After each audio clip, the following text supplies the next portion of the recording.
Series की शुरुआत में एक व्यस्त रेस्टोरेंट को दिखाया जाता है जहां एक महिला सभी कस्टमर्स की हेल्प करने के लिए इधर से उधर भाग रही होती है। जब वो औरत एक टेबल पर ऑर्डर लेने के लिए रुकती है तब उसे एक आदमी दिखता है जिसे वो जानती है, पर वो कोशिश करती है कि वो ये बात न दिखाए। वो उन्हें 2 मेन्यू देकर वहां से चली जाती है। रात काफी हद तक खत्म होने वाली है और तभी वो आदमी उस औरत के पास आके कहता है कि अगर उसे पता होता कि वो यहाँ काम करती है तो वो यहाँ कभी नहीं आता। वो वेट्रेस उससे कहती है कि उसके बेटे को सर्जरी की जरूरत है, पर वो टेबल पे बैठे उसके बेटे की बात नहीं कर रही है, वो उन दोनों के बेटे की बात कर रही है और उस ऑपरेशन में बहुत पैसे लगेंगे। वो वेट्रेस उस आदमी पे इल्जाम लगाती है कि उसे अपने बेटे की कोई परवाह नहीं है और जब भी बात उसकी जरूरतों की आती है तो वो कुछ नहीं करता। उसके घर आने पे हमें बहुत जल्द उसका बेटा भी दिखाया जाता है। तभी वहाँ उसके एक्स पति की नई बीवी आती है और बोलती है कि उसके पति ने उसे सब कुछ बताया है और वो लोग उसे एक पैसा भी नहीं देंगे। इसके बाद हमें आश्रम दिखाया जाता है और एक आवाज बोलती है कि अगर दुनिया का अंत भी नजदीक है तो ये कोई बहाना नहीं है कि हम कोई काम न करें, हम काम करते रहेंगे। फिर उसके बाद वो आश्रम के लोगों के रूटीन बताते हैं जहाँ लोग पहले नाश्ता करते हैं, उसके बाद थोड़ी बहुत कसरत। आम लोगों ने भी जनरेटर चलाना सीख लिया है क्योंकि वो बहुत काम की चीज है।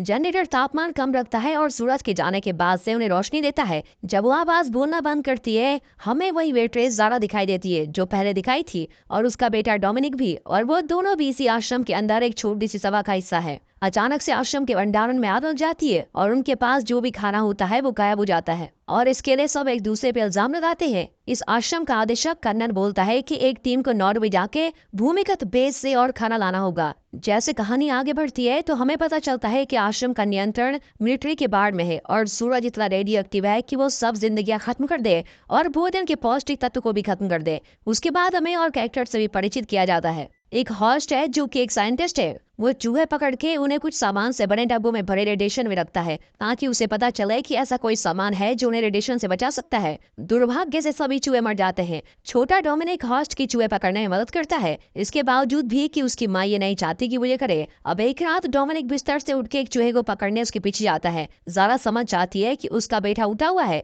और उसके पीछे भागती है, पर गलती से वो जिस कमरे में जनरेटर होता है वहाँ कैद हो जाते हैं। दरवाजा बंद होने के कारण वो लोग बाहर नहीं आ पाते। सेल भी उन्हें जनरेटर बंद करने को कहती है, नहीं तो वो दोनों मर जाएंगे, लेकिन इसके कारण तापमान बहुत बढ़ जाएगा। एक ग्रुप एयरवेज से आग फेंकने का तोप लेने निकलता है ताकि वो दरवाजा खोल के ज़ारा और डोमिनिक को बचा सके और इससे पहले कि सब लोग उच्च तापमान से मरे वो जनरेटर को दोबारा चालू करें। अब उसके बाद कर्नल सेल्वी जैकब एयरबेस पहुंचते हैं और वो वहां का नजारा देखकर बिल्कुल हैरान हो जाते हैं। एयरबेस तबाह हो चुका है जिसकी उन्हें बिल्कुल भी उम्मीद नहीं थी। कर्नल बोलता है कि इस तरह का नुकसान सूरज नहीं कर सकता, सिर्फ मिसाइल कर सकती है। फिर एक पहले की कहानी के सीन में एक महिला दिखाई जाती है जिसका नाम लॉरा है और वो हॉर्स की प्रयोग करने में मदद करती है। एक फर्स्ट एड के एग्जाम्पल में लॉरा एक पुतले पर से प्यार दे रही होती है और एक आदमी जो उनकी टीम में है वो लॉरा को डेट पे चलने के लिए पूछता है। लॉरा उसे अपने काम पे ध्यान देने को बोलती है, पर वो आदमी बोलता है कि वो उसके साथ इससे नहीं जाना चाहती क्योंकि वो मोरक्को से है। बाद में वो दोनों डेट पे जाते हैं, पर लॉरा के पिता बीच में आके उससे कहते हैं कि उसने उनके परिवार की बहुत बेइज्जती करवाई है और वो उसे वहां से ले जाते हैं।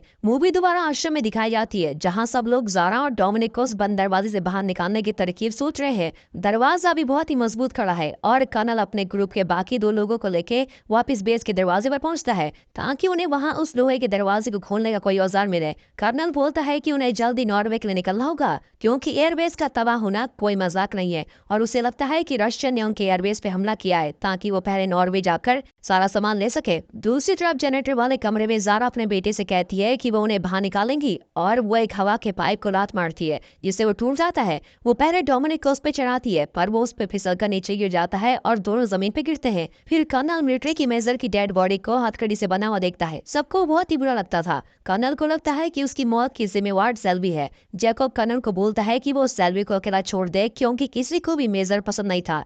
2 सैनिक फिलिपी और हरमान से इंतजार करके थक जाते हैं और वो अपनी बंदूक उठा के सबको धमकाते हैं कि अगर उसने जनरेटर दोबारा नहीं चलाया तो वो ज़ारा के दोस्तों को मार देंगे। कर्नल वापस बेस लौटता है और वो सैनिक विचलित हो जाते हैं। इससे अयाज को उन दोनों पे हमला करने का अवसर मिल जाता है। कुछ गोलियां वहां चलती हैं और गलती से कर्नल मर जाता है। दूसरी तरफ जनरेटर वाले कमरे में ज़ारा और डोमिनिक के पास कोई और चारा नहीं होता और वो जानते हैं कि वो मरने वाले हैं क्योंकि सेल्वी और बाकी लोगों को दरवाजा खोलने के लिए कोई औजार नहीं मिल रहा होता है। ज़ारा दोबारा जनरेटर चला देती है तब अयाज उनको खोने के लिए रो रहा होता है। फिलिपी और हरमस बोलते हैं कि वो सिविलियन से कर्नल को मारने का बदला जरूर लेंगे। अगले सीन में सेल्वी और जैकोब अकेले में हैं। तब वो बताती है कि क्यों उसे मजबूरन मेजर को बांध के मरने के लिए छोड़ना पड़ा, जो जैकोब को बिल्कुल सही लगता है और वो उसे बोलता है कि उसे खुद को साबित करने की कोई जरूरत नहीं है। दूसरी तरफ फिलिपी को कर्नल की जैकेट में यूएसबी मिलती है और वो हरमस के साथ उसको देखता है। उस वीडियो में सेल्वी मेजर को हथकड़ी बांध रही है और बोल रही है कि वो अपना बदला ले रही है। एक फ्लैशबैक में इंस अपने घर वापस लौटती है जहाँ उसकी माँ ने उसको गाड़ी में पिक किया होता है,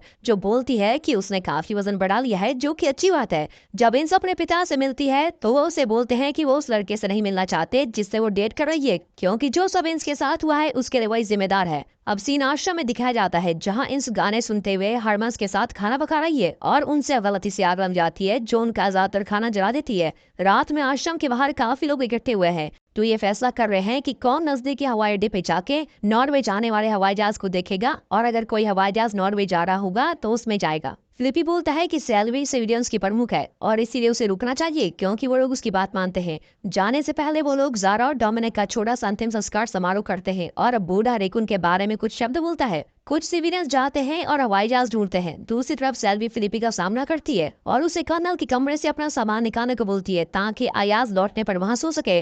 दूसरी तरफ हॉस्ट को नोरा से प्यार हो जाता है जो उसका सामना करती है और उसके अजीब व्यवहार पे सवाल करती है। हॉस्ट बोलता है कि वो उससे प्यार करता है पर वो जानता है कि वो अयाज से प्यार करती है और ये बोल के वो वहां से चला जाता है। जो टीम आश्रम से गई थी वो एयरबेस पहुंचती है पर उन्हें वहाँ कोई जहाज चलता हुआ नहीं मिलता, जिस वजह से उन्हें और देखना होगा। खुशकिस्मती से वो एक और हवाई अड्डे में पहुंच जाते हैं जहां उन्हें एक हवाई जहाज मिलता है जिसमें इतना तेल है कि वो नॉर्वे ले जा सके और वहां से वापस भी। आश्रम में दिखाया जाता है कि लॉरा हॉस्ट उसकी लैब में मिलती है जहां वो उसे बताती है कि उसने पहले उसके बारे में गलत बोला। वो अयाज से प्यार नहीं करती, वो उसी से प्यार करती है। वो किस करते हैं पर तभी फिलिपी बीच में आके बताता है कि कुछ इमरजेंसी है। कुछ समय बाद सेल्वी इंस के साथ बाहर होती है जहां इंस उसे बताती है कि पहले उसे खाने में दिक्कत थी जिस वजह से उसका वजन कम हो गया और वो उसको वापस गेन नहीं कर पाई। उन दोनों को भी कंट्रोल रूम में बुलाया जाता है जहां फिलिपी सेल्वी को बताता है कि वो सब जानते हैं कि उसने क्या किया है, इसलिए उसे प्रशिक्षण में रखेंगे। पायलट हवाई जहाज उड़ा रहा होता है तभी वो अयाज को कैबिन में बुलाते हैं और पूछते हैं कि अगर वहाँ रशियन पहले से हुए और उन्होंने बीज बताने से मना कर दिया फिर वो क्या करेंगे।